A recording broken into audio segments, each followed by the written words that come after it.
Hi friends, welcome to Tech Postman. My name is Ashutosh. Today I will tell you 8-point car check must do before you go on a long drive. Now do remember you have to do these checks on a cold engine. And also these checks are assuming that you are already doing preventive maintenance and regular maintenance of your car. So here is our engine bay. Let's start with the first check. So the first most important check is the engine oil check. So if you see, there are two marks here. This one dot and this is the other dot. So your engine level has to be in between that. This is the max level, this is the min level. So of course, if it is less than the max, you can fill it a bit, but do remember, do not fill it over the max level. And you have to fill the engine oil from here, but checking the level is from here. The second one is checking the brake fluid. Here is where you will have the brake fluid. So even here, there will be a max mark and a min mark. So ensure that you have the sufficient brake fluid. Again, do not fill it over the maximum capacity. Third one is the coolant check.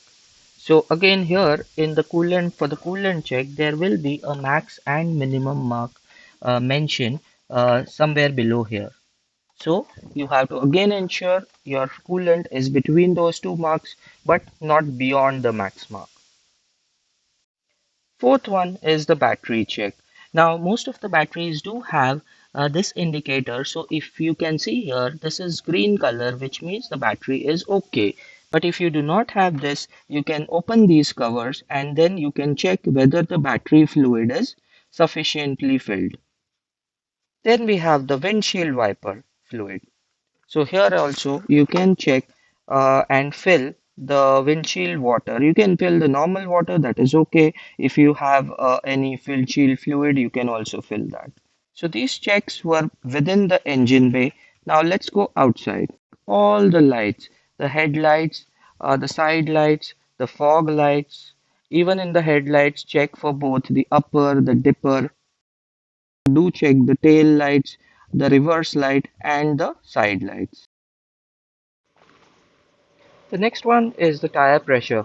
So do fill all the tires with the air pressure which is recommended by the manufacturer. It is mentioned in one of the stickers which is there on the driver door. Uh, Please also fill the air in your spare wheel just in case of any emergency. Thanks for watching my channel and please do subscribe if you have liked my video and I will see you in my next video.